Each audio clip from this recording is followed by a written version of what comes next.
Subscribe now and press the bell icon.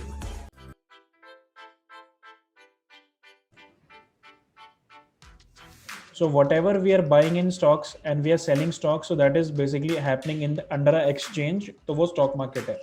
अभी stock market में हमें तो basically we are buying and selling stocks, ये तो हमारा बेसिकली पर्सनल वो है प्रॉफिट है कि हम अपना बेसिकली हम why we are buying stocks कि बेसिकली इन फ्यूचर उसके प्राइसेस ऊपर जाएंगे तो वी कैन सेल इट. लेकिन कंपनीज का बेनिफिट क्या है? Why the companies are listed in under the exchange. Stock market में जो कंपनीज हैं ये लिस्टेड क्यों है? इनका एडवांटेजेस क्या है यहाँ पर लिस्ट होने के? कोई बता सकता है कि स्टॉक मार्केट में कंपनीज आके लिस्ट क्यों होती हैं?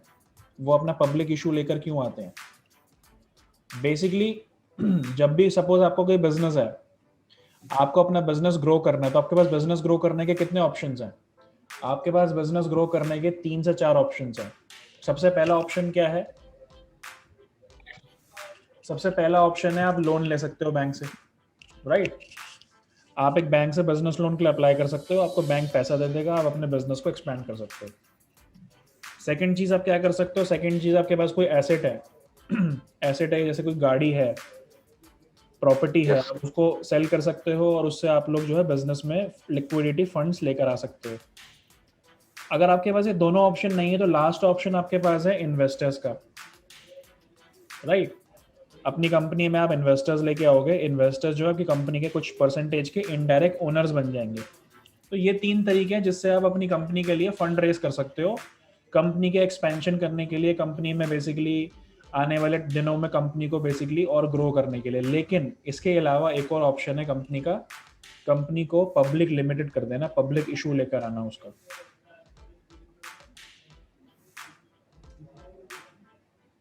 दैट मीन्स कंपनी का आईपीओ, जो स्टॉक मार्केट में कंपनी आती है, आईपीओ इज इनिशियल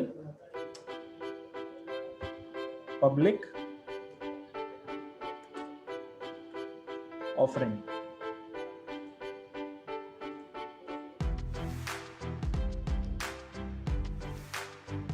सबको स्क्रीन दिख रही है ना everyone? Are you able to see my screen? Yes sir. Yes ठीक है. Yes sir. पब्लिक इशू जो है IPO basically is the initial public offering. Company अपना आईपीओ लेकर आती है. इससे क्या मिलता है कंपनी को? कंपनी को मिलती है लिस्टिंग गेन्स. लिस्टिंग गेन्स में कंपनी को पैसा मिलता है. इस पैसे से they can expand their business. देखो अभी आईपीओ पब्लिक इशू लाने का एडवांटेज क्या हो गया? ना तो लोन लेना पड़ा, ना कोई अपनी एसेट को मोबिलाइज करना पड़ा, और ना ही कंपनी में किसी इन्वेस्टर्स का आना जाना हुआ. इसमें बेसिकली आपने क्या किया? अपनी कंपनी में पब्लिक को एक तरीके से इन्वेस्टर बना दिया. पब्लिक का पैसा आपने कंपनी में लगा दिया, राइट?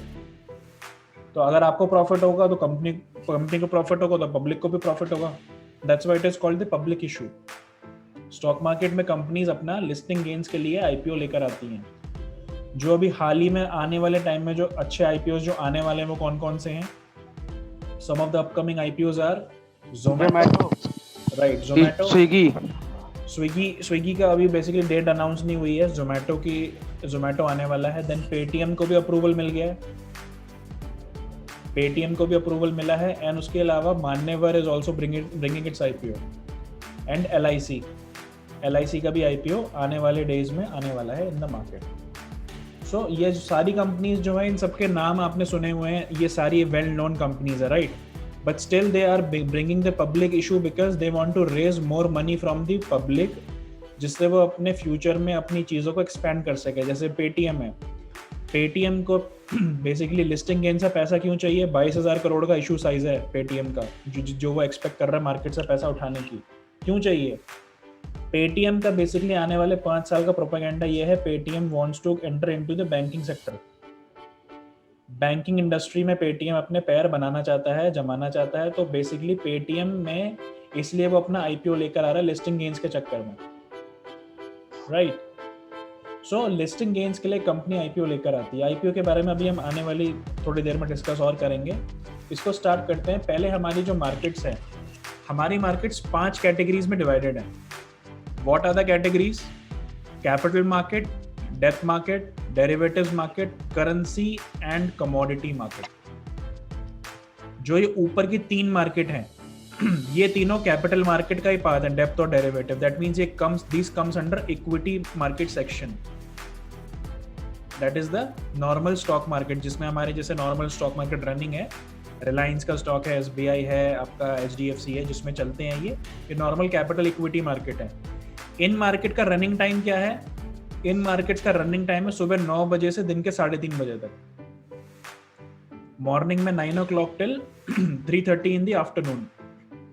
दिन को 3:30 बजे मार्केट क्लोज हो जाती है। जैसे अभी 3:15 होने वाले हैं, 15-17 मिनट्स में मार्केट जो है आज क्लोज हो जाएगी। Monday to Friday 9 AM till 3:30 PM। जो हमारी 4th नंबर की मार्केट है that is the currency market. Currency market में क्या होता है? करेंसी मार्केट में ट्रेडिंग हो रही है in the currencies, that is the foreign exchange.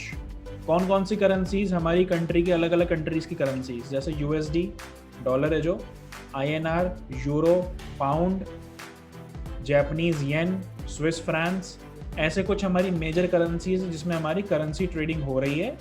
So currency market that is also called as the forex market, foreign exchange market. This deals in the currencies of different currencies of the country. अभी यहाँ पे currencies को crypto currency से मर्ज मत करना। Crypto currency जो है वो किसी भी स्टॉक मार्केट का पार्ट नहीं है। क्रिप्टो करेंसी जो बिटकॉइन है that is a very different concept. Here we are only talking about the currency. यहाँ तक क्लियर है एवरीवन? नेक्स्ट हमारा जो है, जो लास्ट टाइप की मार्केट है that is commodity market. Commodity market में क्या होता है? कमोडिटी मार्केट में we are dealing in the international commodities, जितनी भी हमारी कमोडिटीज हैं। कमोडिटीज कौन कौन? एक बार करेंसी मार्केट फिर से समझा दीजिए, नहीं समझ में आया। करेंसी मार्केट में क्या हो रहा है? करेंसी मार्केट में ट्रेडिंग हमारी होती है करेंसीज में, जितने भी हमारी डिफरेंट वर्ल्ड की करेंसीज हैं। Some of the major currencies कौन कौन सी हैं? Some of the major currencies is USD, INR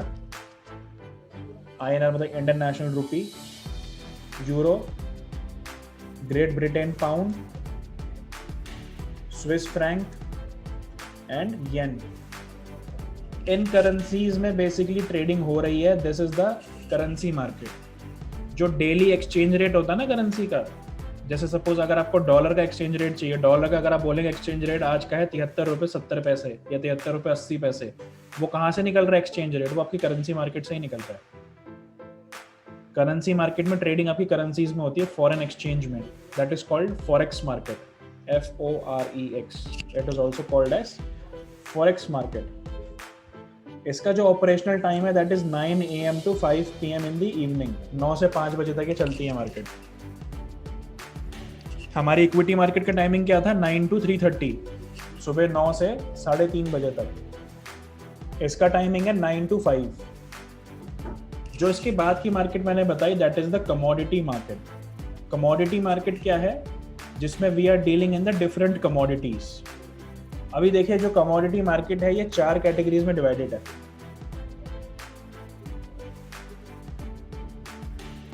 commodity market is divided into 4 सब कैटेगरीज। कौन कौन सी है वो? पहला है प्रेशियस मेटल्स,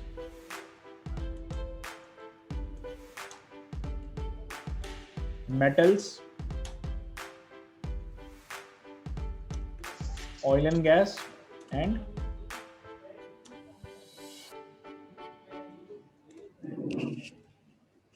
एग्री प्रोडक्ट्स, मतलब एग्रीकल्चर प्रोडक्ट्स। कमोडिटी मार्केट में प्रेशियस मेटल्स कौन कौन से हैं? Gold and silver. मेटल्स कौन से हैं? एल्यूमिनियम, लेड, टिन, निकल, कॉपर, जिंक, ये सारे आपके मेटल्स हैं। ऑयल एंड गैस कौन से हैं? ऑयल एंड गैस है आपका क्रूड ऑयल, जिससे आपका पेट्रोलियम प्रोडक्ट्स बनते हैं, नेचुरल गैस जिससे आपकी CNG एंड LPG डिराइव होती है। क्रूड ऑयल से कौन कौन से प्रोडक्ट्स बन रहे हैं आपके Mentha oil, crude oil, diesel, crude oil से पेट्रोल, डीजल, ये सारी चीज़ें क्रूड ऑयल से निकल रही हैं। देन लास्ट आपका है agri products, that is agriculture related products, cardamom, उसके बाद आपका ज्वार, बाजरा, इन सब में जिनमें भी ट्रेडिंग होती है आपके एग्री प्रोडक्ट्स में, वो सब इसमें है। कमोडिटी मार्केट जो है ये सबसे लंबी मार्केट है। कमोडिटी मार्केट का जो रनिंग टाइम है that is 9 AM in the morning till 11:30 PM in the night, मतलब ऑलमोस्ट दिन का 14.5 घंटे इसमें ट्रेडिंग होता है। इतना लंबा रखने का रीज़न क्या है? इतना लंबा रखने का रीज़न ये है बेसिकली जो कमोडिटी मार्केट है हमारी, कमोडिटी मार्केट बेसिकली डील करती है सारी इंटरनेशनल कमोडिटीज़ में। जो गोल्ड है, जो गोल्ड कमोडिटीज़ का प्राइस इंडिया में अलग और US में अलग नहीं है। इसका प्राइस क्या है? It is a international commodity price. जो प्राइस गोल्ड का इंडिया में आज है वही प्राइस यूएस में भी आज वही सेम प्राइस है। अगर क्रूड ऑयल इंडिया के लिए महंगा हो रहा है, कच्चा तेल, तो वो पूरी वर्ल्ड के लिए महंगा हो रहा है। These are international prices. इसीलिए इंटरनेशनल मार्केट होने की वजह से इसका जो रनिंग टाइम है दैट इज 14.5 आवर डेली। 14.5 घंटे मार्केट सर एक क्वेश्चन पूछ सकता हूँ? जी बिल्कुल सर जैसे कि गोल्ड की रेट 50,000 अप्रॉक्स है, तो दुबई वगैरह में गोल्ड सस्ते होते हैं, तो वहाँ पे रेट नहीं बढ़ता है? वहाँ रेट बढ़ता नहीं है, वहाँ पे जो उनका एक्साइज ड्यूटी है गोल्ड पे वो कम होती है, या बेसिकली अच्छा। वहाँ पे जो टैक्सेस है वो कम है। जैसे पेट्रोलियम प्रोडक्ट्स हैं, इस टाइम पेट्रोल के प्राइस क्या है आपको पता है? एवरेजली प्राइस 100 रुपये प्राइस है एवरेज पेट्रोल का पर लीटर, राइट, एवरीवेयर। हम अलग अलग सिटी से ज्वाइन हुए हैं, किसी सिटी में 103 104 होगा। आई एम फ्रॉम दिल्ली, यहाँ पे 95 96 है, तो मैं एवरेज 100 रुपये लेता हूँ, राइट। लेकिन ये 100 रुपीज़ जो प्राइस है, this is the price including excise duty, taxes, state taxes, everything, right. जो एक्चुअल प्राइस जो है, जो ऑयल मार्केटिंग कंपनी गवर्नमेंट को देती है, दैट इज 33 रुपीज़ पर लीटर।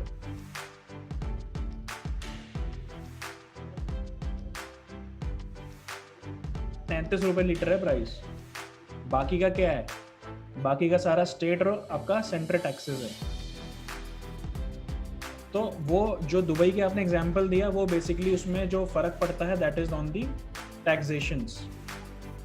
अभी अगर आप ये देखोगे, श्रीलंका में जो पेट्रोल का प्राइस है वो पता है कितना है? 70 to 75 रुपीज पर लीटर है। श्रीलंका में पेट्रोल 70 से 75 रुपए लीटर है। और इंटरेस्टिंग चीज आपको अगर पता नहीं है, श्रीलंका अपना 80% पेट्रोल इंडियन ऑयल से लेता है। तो सर वहाँ क्यों सस्ता है? वहाँ के गवर्नमेंट टैक्सेस सस्ते हैं वहाँ के। तो सर यहाँ क्यों नहीं करते? क्यों इतनी महंगाई है फिर यहाँ पे? इतना पेट्रोल क्यों महंगा? गवर्नमेंट को basically main source of earning है ये, तो यहाँ पे गवर्नमेंट इसलिए नहीं करती। इस टाइम पेट्रोल में जो स्टेट के टैक्सेस हैं, स्टेट के टैक्सेस ऑलमोस्ट इस टाइम 25 से 30 रुपए हैं, और बाकी का जो है वो सेंटर के टैक्सेस हैं। इसमें मेन चीज़ आप ये सोचिए, पेट्रोलियम प्रोडक्ट्स जो हैं वो जीएसटी के अंडर क्यों नहीं है? The most debatable topic is why it is not under GST, because अगर ये जीएसटी के अंडर आ गया तो टैक्सेस काफ़ी कम हो जाएंगे। So liquor and petroleum products both are not under GST. बाकी सारी चीज़ें जीएसटी के अंदर आ चुकी हैं, ये दो चीज़ें नहीं आई हैं। इसमें आज भी तो अगर जीएसटी अगर आ जाएगी तो काफी फायदा हो जाएगा देश को, लोगों को फायदा होगा, लेकिन गवर्नमेंट को नुकसान हो जाएगा ना। गवर्नमेंट पर मतलब बेसिकली गवर्नमेंट अपने बारे में सोच रही है। हाँ राइट, अपने बारे में नहीं। देखिए मेन रीजन है, दे ऑल्सो नीड एक्सपेंसेस को फुलफिल करने के लिए उनको भी पैसा चाहिए। सो ये तो पूरा एक डिबेटेबल टॉपिक है, लेकिन बेसिकली ये है कि इसमें ये जीएसटी के अंडर नहीं है। तो ये जो फर्क होता है प्राइसेस का, ये this is the all the difference in taxes. ये टैक्सेस का डिफरेंस है।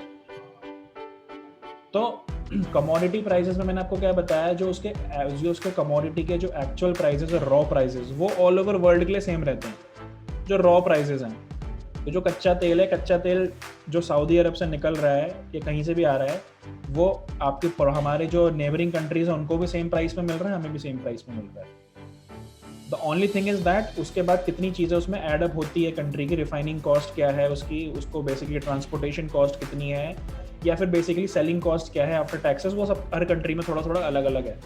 बट जो रॉ मटेरियल कॉस्ट है कमोडिटीज़ की, वो all over the world same रहती है for everything, for all the commodities, right. तो ये हमने डिवाइड किया आपके कमोडिटी और करेंसी मार्केट और आपकी इक्विटी मार्केट को 3 कैटेगरीज में। अभी let's suppose what are the investment avenues.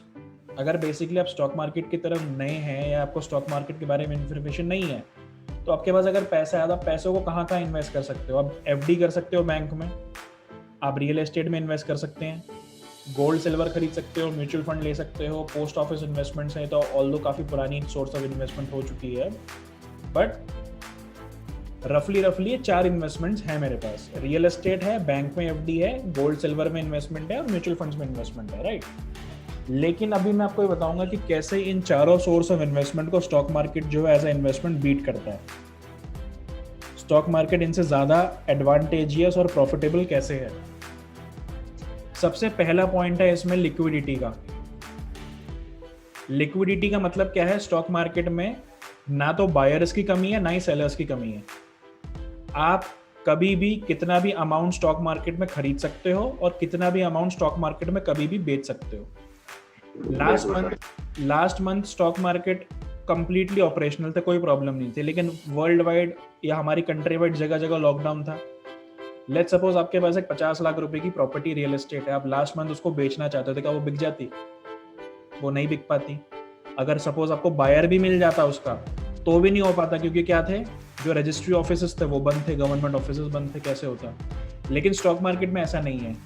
Stock market में every time everywhere there is complete liquidity, liquidity का इशू नहीं है। स्टॉक मार्केट में आप कभी भी कितना भी माल कभी भी खरीद सकते हैं, बेच सकते हैं। सेकंड सबसे बड़ा एडवांटेज है फ्लेक्सिबिलिटी ऑफ अमाउंट इन्वेस्टेड। भाई अगर आपके पास आपका मनी रियल एस्टेट में इन्वेस्ट करने का, तो वो 10, 15, 20 हज़ार में तो होगा नहीं, कम से कम 20, 25, 30 लाख रुपए चाहिए, राइट?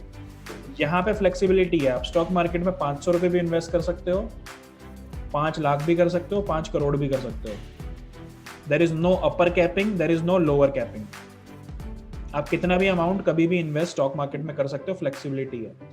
देन नेक्स्ट चीज, बट सर अगर स्टॉक मार्केट में नुकसान होने का चांस होता है, लेकिन रियल एस्टेट वगैरह में नुकसान होने का चांस कम होता है, प्रॉफिट ज्यादा होता है, ये भी तो एक वजह है। आप एक मेरे बात बताओ, लास्ट 10 इयर्स में रियल एस्टेट में कितना प्रॉफिट मिला है?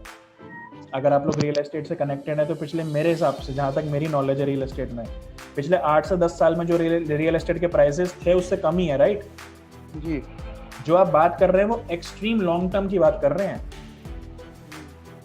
सी लॉन्ग टर्म में तो स्टॉक मार्केट में भी प्रॉफिट है। स्टॉक मार्केट का अगर आप पिछले 20 साल का रिकॉर्ड उठा के देख लोगे तो स्टॉक मार्केट का जो एवरेज CAGR है वो 14% है। मतलब हर साल पिछले 20 साल से मार्केट 14% का एनुअल रिटर्न दे रहा है, जो कि बैंक FD से 3 गुना है, राइट? इस टाइम बैंक FD के रेट से 3 गुना है। तो ऐसा नहीं कि रियल एस्टेट में ज़्यादा प्रॉफिट है। अभी मैं एक पॉइंट पे बताऊंगा आपको कितना प्रॉफिट है स्टॉक मार्केट में, उसमें दिखेगा आपको।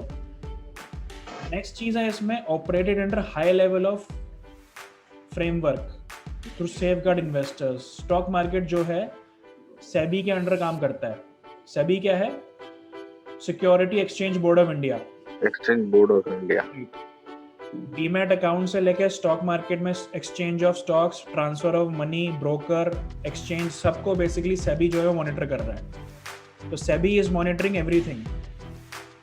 तो यहाँ पे चांसेस ऑफ फ्रॉड इन्वेस्टर्स के साथ होने के चांसेस ना के बराबर है, ठीक है?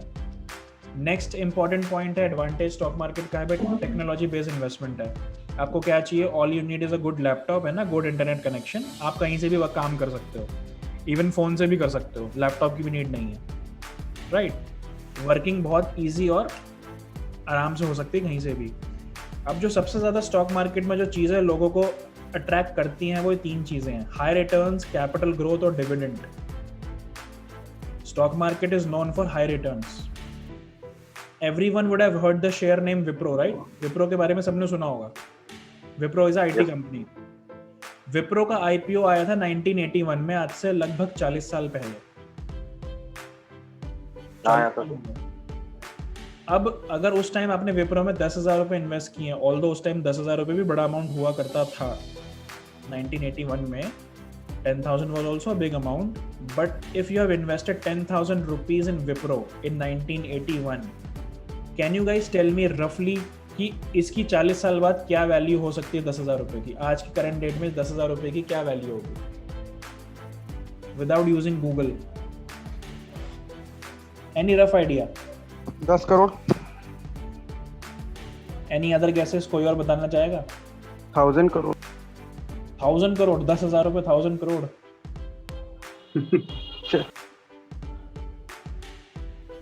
समथिंग अबाउट 100 करोड़ के आसपास। ये जो विप्रो में जो 10,000 रुपए हैं, वन टाइम इन्वेस्टमेंट, बाद में आपने उसको कभी ना पैसा डाला ना कुछ किया, this 10,000 rupees have converted into 750 crore rupees in 40 years. 750 crore? 750 crore. इतना पुराना एग्जाम्पल भी मत लो, इतना पुराना एग्जाम्पल भी मत लो, इतना तो कोई वेट ही नहीं करता बेसिकली।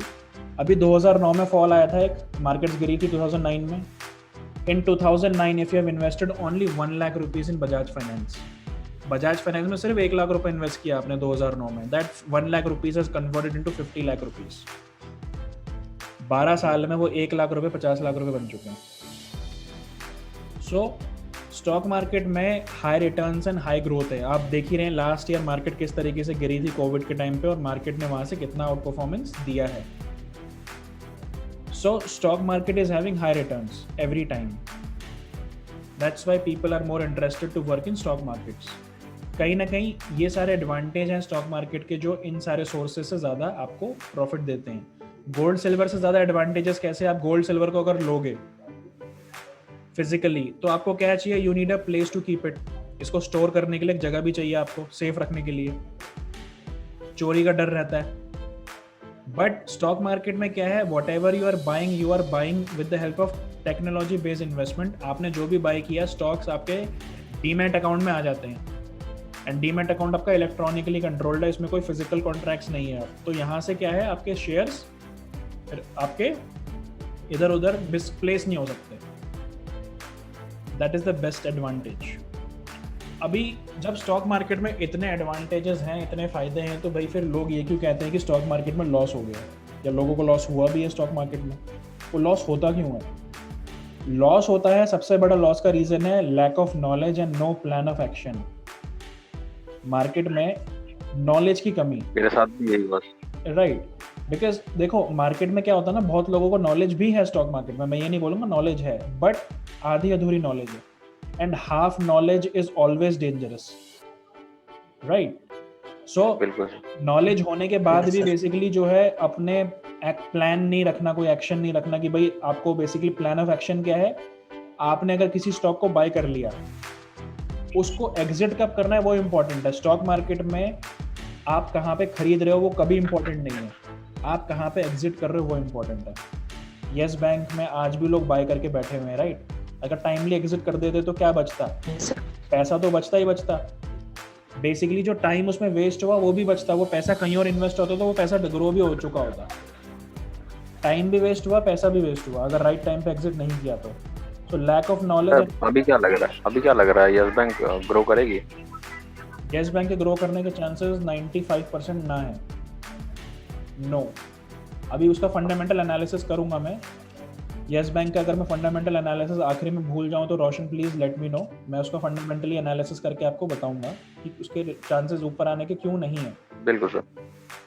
ये तो था लैक ऑफ नॉलेज। नेक्स्ट जो मोस्ट डिफिकल्ट प्रॉब्लम जो मार्केट में आती है, लोग जिसमें डिफिकल्टी फेस करते हैं, लॉसेस होते हैं, that is listening to others. दूसरों की एडवाइजरीज और टिप्स पे काम करना। इसमें क्या हो रहा है? बिल्कुल sir. We are not using our own mind and we are not using our own analysis. हम दूसरों के बोलने पे काम कर रहे हैं, तो उसमें क्या होता है? We get trapped into a psychology, उसमें हम फंसते जाते हैं। और जो सबसे बड़ा रीजन है स्टॉक मार्केट में लॉस का, that is poor money management, that is risk को मैनेज नहीं करना। यहाँ पे हम लोग अपने टेक्निकल एनालिसिस में रिस्क पे ही सबसे ज़्यादा फोकस करते हैं। रिस्क क्या है? बेसिकली आप कितने प्रॉफिट लेना चाहते हो मार्केट में और कितना लॉस देना चाहते हो। लोग क्या करते हैं, जिन्होंने ट्रेडिंग अभी करी भी है, जैसे रोशन आपने करी है, ये चीज़ सबके साथ होती है। जब प्रॉफिट होता है 2 हज़ार का, और 5वें ट्रेड में एक बार में 10,000 रुपये चले जाते हैं। हाँ बिल्कुल सर, ऐसा ही होता मेरे साथ क्या हुआ था, 3 दिन में 2 हज़ार रुपये करके था और चौथे दिन में 15,000 आ गया। राइट, सो वो 15,000 रुपये क्यों गए? क्योंकि आपने रिस्क को मैनेज नहीं कर पाए। Risk management strategies and basically profit booking strategies are most important, जो भी हम अभी डिस्कस करेंगे। तो ये क्या है? ये कुछ पॉइंट है जिसकी वजह से लॉस मार्केट में होता है। अब चलते हैं मार्केट की तरफ। तो मार्केट हमारी जो है 2 कैटेगरीज में डिवाइडेड है। यहाँ 2 कैटेगरीज है, primary market, secondary market. Secondary market जो होती है ये आपकी नॉर्मल स्टॉक मार्केट्स हैं, जिसमें बेसिकली बाइंग एंड सेलिंग चलती है, जो एक्सचेंज के अंडर पड़ती है, वो हमारी सेकेंडरी मार्केट है। प्राइमरी मार्केट हमारी वो मार्केट है जहाँ पे एक आईपीओ आता है। जब एक कंपनी अपना आईपीओ लॉन्च करती है तो उसका आईपीओ प्राइमरी मार्केट में आता है। So first we will discuss about the IPO market, that is the primary market. जब कभी भी कंपनी आईपीओ लेकर आती है, उसका आईपीओ लाने की कंडीशंस क्या होती हैं? ऐसा नहीं कि हर कोई कंपनी आईपीओ ला सकती है।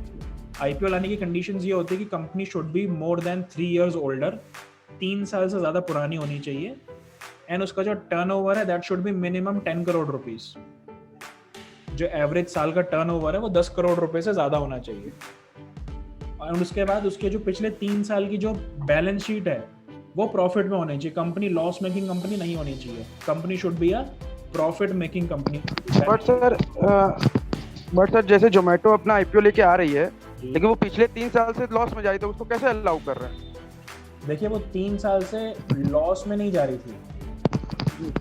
फंडामेंटल अगर आप उसका एनालिसिस करेंगे तो वो लॉस नहीं था। वो क्या था, कंपनी अपना कैश बर्न कर रही थी फ्यूचर एक्सपेंशन के लिए। जोमेटो बेसिकली क्या कर रहा था, जो चीज रेस्टोरेंट में आपको 200 रुपए की मिल रही है, जोमेटो आपको 150 रुपए में दे रहा है, राइट? Yes sir. वो अपना कैश बर्न कर रहा है आपको अपना क्लाइंट बनाने के लिए। आप फ्यूचर में क्या करोगे, आपको जोमेटो तो सर बैलेंस शीट में तो लॉस शो होगा ना? बैलेंस शीट में लॉस शो होगा, राइट? लेकिन वो पैसा बेसिकली क्या है, वो पैसा बेसिकली कंपनी ने इन्फोएज से एज अ इन्वेस्टमेंट लिया है। जोमेटो की पेरेंट कंपनी कौन है? इन्फोएज, जो naukri.com है। इन्फोएज जो है उसकी पेरेंट कंपनी है। जोमेटो का आईपीओ अब तक नहीं था, इन्फोएज के अंडर चल रहा था। तो कंप्लीट जो पेरेंट स्ट्रक्चर है वो तो प्रॉफिट में है ना। पेरेंट कंपनी प्रॉफिट में, इसलिए आईपीओ को वो मिल गई, परमिशन मिल गई। क्योंकि इसके जो इसके सेगमेंट्स हैं वो कौन कौन से हैं, जो naukri.com है वो भी इन्हीं का है, इन्फोएज का जी। और जोमेटो भी उन्हीं का है। तो मिनिमम क्राइटेरिया ये है कि तो अगर मतलब कि उन्होंने naukri.com पे प्रॉफिट दिखा दिया और इधर उन्होंने बर्निंग दिखा के वो जी बिल्कुल बिल्कुल राइट। हाँ, मतलब पेरेंट कंपनी प्रॉफिट में है। जैसे कुमार मंगलम बिरला ग्रुप है। कुमार मंगलम बिरला की कितनी कंपनीज है? Idea, UltraTech cement, AB fashion, AB retail, सब इनके ही हैं। हर जगह से प्रॉफिट आ रहा है, 500 करोड़ रुपए प्रॉफिट है। और अगर 100 करोड़ रुपए आइडिया में लग भी रहा है तो वो कंपनी, पेरेंट कंपनी तो प्रॉफिट में है ना। तभी तो आइडिया को बंद नहीं कर रहे। आइडिया को चलाने का इतना पैसा आ कहाँ से रहा है? आइडिया तो टोटल लॉस में है। पेरेंट कंपनी नहीं मान रही। पेरेंट कंपनी की जिद है कि भैया हम चलाएंगे, उसको बंद नहीं करेंगे हम। That's why idea is not getting, उसको सर्विसेज बंद नहीं हो रही। अदरवाइज अगर आप दूसरे कंपटीटर्स देखेंगे तो कब के हाथ खड़े कर चुके हैं। एयरसेल था, Telenor, Uninor, MTNL, right? Parent company बहुत स्ट्रांग है उसकी। That is the main concept. तो यहाँ पे आईपीओ के बारे में हम डिस्कशन करेंगे प्राइमरी मार्केट में। आईपीओ के बेसिकली स्टेप्स क्या हैं? जब भी कोई कंपनी आईपीओ लेकर आएगी तो कंपनी को आईपीओ लाने से सबसे पहले एक मर्चेंट बैंकर को अपॉइंट करना पड़ता है। मर्चेंट बैंकर क्या करता है? IPO initial public offering. Initial public offering मैंने यहाँ पे लिखी आईपीओ, ठीक है। आईपीओ में कंपनी क्या कर रही है? एक कंपनी सबसे पहले एक मर्चेंट बैंकर को अपॉइंट कर रही है। और वो मर्चेंट बैंकर बेसिकली क्या कर रहा है? वो जो मर्चेंट बैंकर है, वो मर्चेंट बैंकर कंपनी के लिए DRHP डॉक्यूमेंट्स रेडी कर रहा है। That merchant banker basically is preparing the DRHP documents for the company. DRHP documents क्या होते हैं? Draft red hearing prospectus. ये DRHP डॉक्यूमेंट की इंपॉर्टेंस क्या होती है? बेसिकली ये डॉक्यूमेंटेशन कंपनी के बारे में होता है कि कंपनी क्या क्या करती है, कंपनी के क्या सोर्सेज हैं, कंपनी कहाँ पे पैसा इन्वेस्ट कर चुकी है, कंपनी को आने वाले टाइम में कितना अपने एक्सपेक्टेड है प्रॉफिट का। और इसमें एक और चीज़ डिस्क्लेमर होता है कि कंपनी पब्लिक से मिलने वाले पैसे को कहाँ पे लगाएगी। Because see at the end of the day जो कंपनी को पैसा मिल रहा है वो पैसा किसका है? वो पैसा पब्लिक का है, राइट?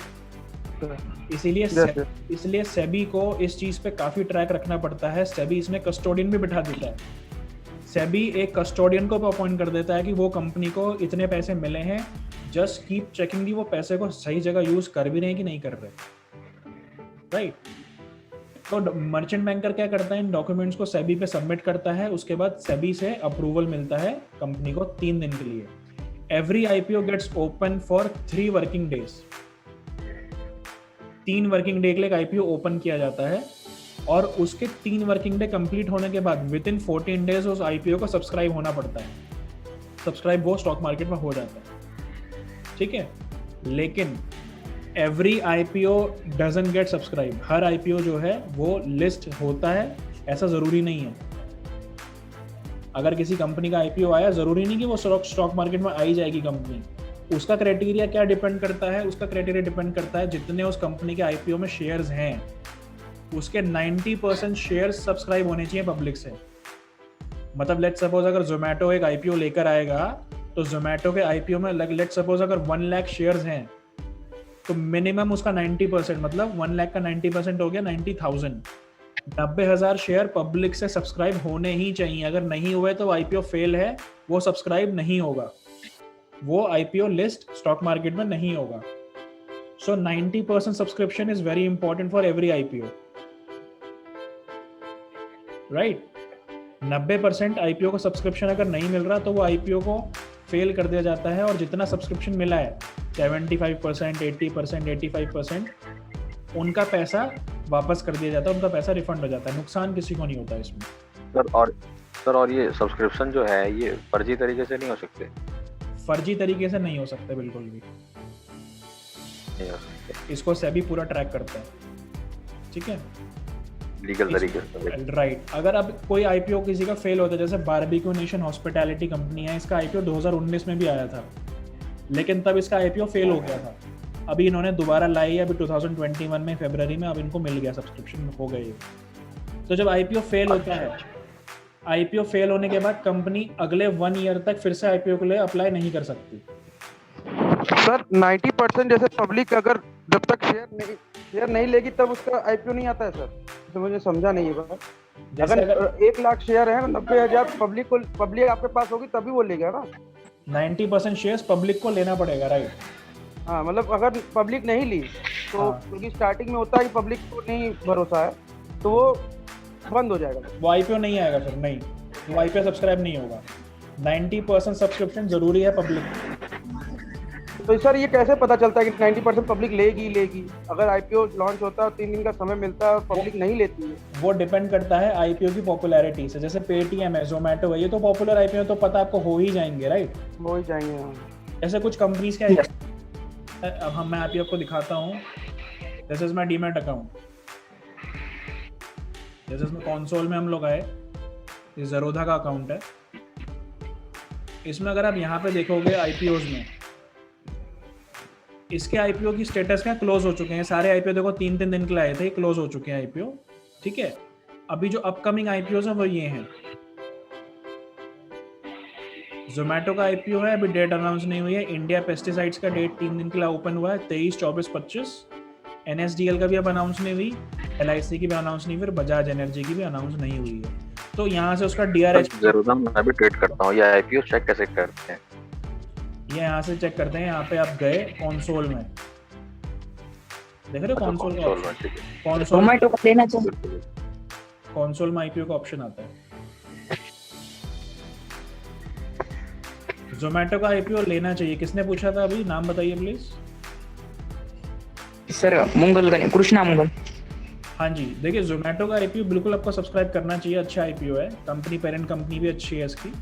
एंड सी यहाँ पे आईपीओ को सब्सक्राइब करना नहीं करना बेसिकली क्या है, इसकी पॉपुलैरिटी पे डिपेंड करता है। ये पॉपुलर कंपनी है, इसकी पॉपुलैरिटी बहुत है, तो इसको मिलेगा ओवर सब्सक्रिप्शन। मतलब आप अप्लाई करोगे तो जरूरी नहीं कि आपको आईपीओ में शेयर्स मिल भी जाएं, ये ओवर सब्सक्राइब हो जाते हैं।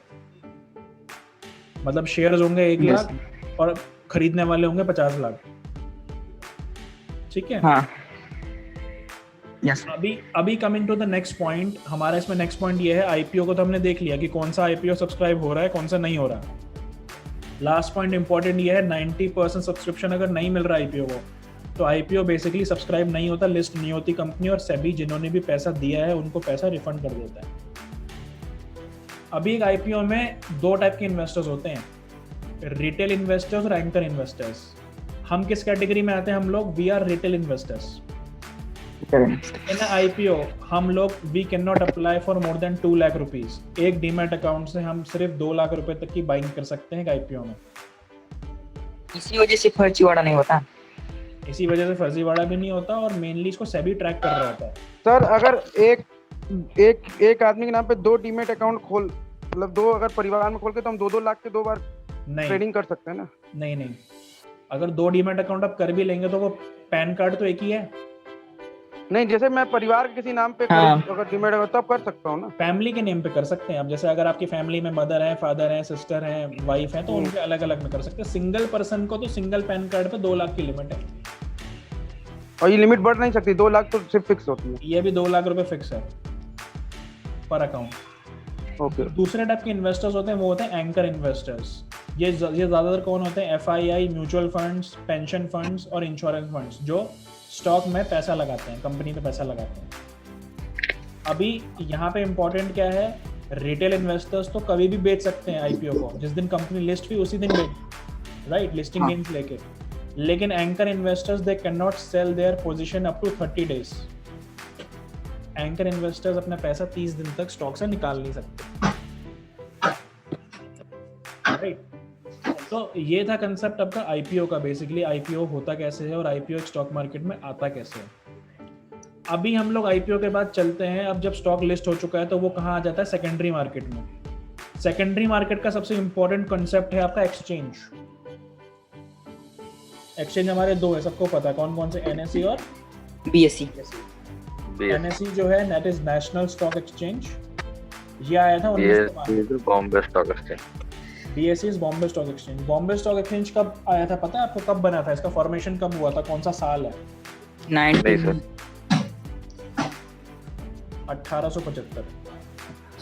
1875। Right. This was created under British government and इसमें जब जो है बॉम्बे की कंपनी जो लिस्टेड ब्रिटिश गवर्नमेंट की इंडिया में, ज़्यादातर कॉटन टेक्सटाइल की कंपनी थी, क्योंकि ये क्या करते थे ब्रिटिशर्स, इंडिया से कॉटन भर भर के ले जाते थे लंदन। तो तब इसमें बेसिकली ट्रेडिंग शुरू हुई थी BSE में। एंड ये सिर्फ 1875 में आया तो आया। This is Asia's oldest exchange. इसलिए सर BSE के सारे स्टॉक के प्राइसेस बहुत हाई हैं। बेसिकली एशिया का सबसे पुराना एक्सचेंज है ये। इस टाइम NSE में टोटल कम से कम 1775 कंपनीज के आसपास है NSE में, और BSE में 10,000 से ज़्यादा कंपनीज है, राइट। इसका रेट बहुत ज़्यादा है। रेट ज़्यादा एक्चुअली उसके इंडेक्स का, उसके एवरेज की वजह से है, वो काफ़ी टाइम पहले से है, क्योंकि NSE 1992 में आया है।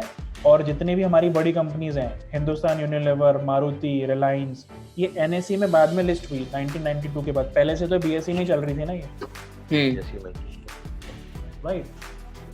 अभी हम आते हैं, हमने मार्केट का बेसिक्स तो देख लिया। Now we will come to the sir Nifty क्या है सर, समझा दीजिए। इसका निफ्टी जो इसका इंडेक्स का नेम है, जो NSE जो इंडेक्स है, इसका जो इंडेक्स का नेम है दैट इज निफ्टी 50, इसका इंडाइस है वो। और जो सेंसेक्स का, वो BSE का सेंसेक्स 30 है। निफ्टी एंड सेंसेक्स है ना, वो जी। NSE का इंडेक्स है वो निफ्टी 50, और BSE का सेंसेक्स है, निफ्टी एंड सेंसेक्स। तो सुना होगा ना। जो डेली ट्रेडिंग में है तो हम लोग निफ्टी और NSE में कर रहे हैं तो निफ्टी देखेंगे, और BSE में कर रहे हैं तो सेंसेक्स देखेंगे, राइट। अगर आप NSE में कर रहे हैं तो आप निफ्टी को देखेंगे, और BSE में सेंसेक्स को देखोगे आप, करेक्ट। अभी हम लोग चलते हैं टेक्निकल एनालिसिस की तरफ। भाई हमने बेसिक तो देख लिया कि बेसिक मार्केट का क्या होता है। अभी now the core knowledge, market की knowledge, that is technical analysis. Technical analysis क्या है? Technical analysis is the study of price, volume and open interest. एक स्टॉक का क्या प्राइस है, उसमें कितना वॉल्यूम आ रहा है, कितने मतलब बाइंग सेलिंग है, इसकी स्टडी आपकी टेक्निकल एनालिसिस है। अब टेक्निकल एनालिसिस के एडवांटेजेस क्या क्या हैं? सबसे पहला एडवांटेज है टेक्निकल एनालिसिस का, ये आपको मार्केट में टाइमिंग प्रोवाइड करता है। आपको मार्केट में कब खरीदना है, कब बेचना है। क्योंकि देखो मार्केट में टाइमिंग सब कुछ है। आपने सही जगह पे खरीदा तो प्रॉफिट ज्यादा होगा, गलत जगह पे खरीदा तो लॉस हो जाएगा, राइट? Yes sir. जैसे इसको अगर आप एक क्रिकेट के एग्जांपल से लेंगे, what is the basic difference between Virat Kohli and average cricketer? Difference क्या है? वो किस टेक्निक और टाइमिंग का, राइट? Yes sir. यस। तो स्टॉक मार्केट में भी टेक्निक, कहाँ पे आप खरीद रहे हो, कौन से स्टॉक को खरीद रहे हो, टाइमिंग, आप कब खरीद रहे हो, दैट इज मोस्ट इंपॉर्टेंट। तो when to buy and when to sell the stocks और कमोडिटीज या कोई भी चीज़ को आपको टेक्निकल एनालिसिस बताएगा। जन जो नेक्स्ट चीज़ टेक्निकल एनालिसिस बताता है दैट इज ट्रेंड आइडेंटिफिकेशन। हमारे मार्केट में बोला जाता है trend is your friend. Trend क्या होता है? या तो मार्केट अप ट्रेंड में है या डाउन ट्रेंड में है, राइट? इस टाइम मार्केट का ट्रेंड क्या है? अप ट्रेंड है, ऊपर जा रही है मार्केट। तो ट्रेंड इज योर फ्रेंड। हमेशा ट्रेंड के साथ काम करना है। मार्केट में तेजी है तो आपको भी तेजी में ही रहना है। मार्केट में मंदी है तो फिर मंदी पे आ जाओ। यहाँ पे आप लोगों को, बहुत लोगों को ये पता नहीं होगा, market is bidirectional. Bidirectional का मतलब क्या है? मार्केट ऊपर जा रही है तो भी आप पैसा कमा सकते हो, मार्केट गिर रही है तो भी पैसा कमा सकते हो। Yes sir. है ना? ये पता है ना किसी किसी को? पता है ना सर। राइट। सो मार्केट में मंदी है तो भी आपके लिए प्रॉफिट मेकिंग अपॉर्चुनिटी है। That means when the market is in bearish move, नीचे गिर रही है, आप तो भी पैसा कमा सकते हो। एक अच्छे टेक्निकल ट्रेडर ने कोविड के फॉल में भी पैसा कमाया, जब मार्केट गिरी पिछले साल, बाद में जो ऊपर आई तब भी पैसा कमाया। देन आपको मार्केट बताता है कहाँ मार्केट ओवरबॉट या ओवरसोल्ड है। ओवरबॉट का मतलब क्या है? एक्सपेक्टेशन से ज़्यादा खरीद लिया गया है, और ओवरसोल्ड का मतलब है एक्सपेक्टेशन से ज़्यादा बेच दिया गया है। ओवरबॉट मार्केट में आप और खरीदोगे तो प्रॉफिट के चांसेस कम हो जाते हैं, ओवरसोल्ड मार्केट में और बेच दोगे तो प्रॉफिट के चांसेस कम हो जाते हैं। तो ओवरबॉट ओवरसोल्ड एरिया को आइडेंटिफाई करना भी आपको टेक्निकल एनालिसिस सिखाता है। देन जो मेन चीज़ आपको टेक्निकल एनालिसिस बताता है that is minimizing the risk. कैसे हमें अपने लॉसेस को कट शॉर्ट करना है, छोटा करना है, एंड कैसे हमें अपने प्रॉफिट को बढ़ाना है। दैट इज द मेन चीज that technical analysis will help you to understand. Everyone यहाँ तक क्लियर है सबको? जो चीज मैंने बताई, Sana Saifi, Tanuj Lohia, Vijay Chauhan, everyone clear sir? Everything? Yes sir. Yes sir. चलिए देन आगे बढ़ते हैं। अभी देखिए टेक्निकल एनालिसिस और फंडामेंटल एनालिसिस में डिफरेंस है। फंडामेंटल एनालिसिस क्या है? Basically fundamental analysis fundamental company के फंडामेंटल्स को पढ़ना, कंपनी की बैलेंस शीट, कंपनी का प्रॉफिट लॉस स्टेटमेंट, कंपनी का कैश फ्लो कितना है। लेकिन फंडामेंटल एनालिसिस सर एक पब्लिक नॉर्मल पब्लिक किसी भी कंपनी की बैलेंस शीट चेक कर सकती है? जी बिल्कुल कर सकती है सर। ये कहीं कहाँ पे शो करता है, जरा दिखा सकते हैं? मैं अभी दिखाता हूँ, अभी शो करता हूँ मैं। तो एक जैसे रिलायंस की हमको अगर चेक करनी है बैलेंस शीट, तो कहाँ से? सबसे सिंपल है, आप रिलायंस की एक तो वेबसाइट पे जा सकते हो, वहाँ से दिख जाएगा। अदरवाइज कुछ एप्लीकेशंस होती है, जैसे स्क्रीनर है, स्क्रीनर पे जाइए, इस पे जाके यहाँ पर टाइप करो रिलायंस, रिलायंस इंडस्ट्रीज लिमिटेड। ये आ गया रिलायंस का। मार्केट कैप है 14,85,000 करोड़, प्रमोटर होल्डिंग है 50%, मतलब मुकेश अंबानी के पास अभी भी 50% होल्डिंग अपने हाथ में है। कंपनी की फेस वैल्यू है 10 रुपये पर शेयर। प्रॉफिट लॉस स्टेटमेंट ये रह लो, मार्च 2010 से अब तक कंपनी कितने प्रॉफिट्स में देख लो। देखिए रिलायंस अच्छी क्यों है? Every year on year profit बढ़ता ही जा रहा है। Yes sir. ठीक है, कंपनी प्रॉफिट में है। उसके बाद कंपनी का कैश फ्लो जो है यहाँ पे नेगेटिव हुआ इस साल 13,000 करोड़। लेकिन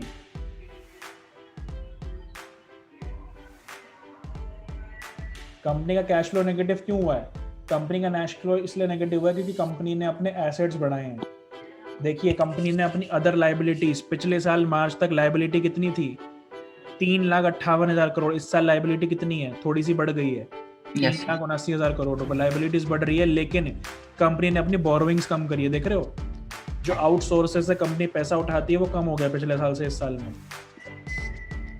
so company is basically decreasing it's borrowing concepts, and reserves जो है 50% बढ़ गए। देखो जो रिजर्व्स थे वो 4,42,000 करोड़ के थे, वो 6.5 लाख हो चुके हैं रिजर्व्स।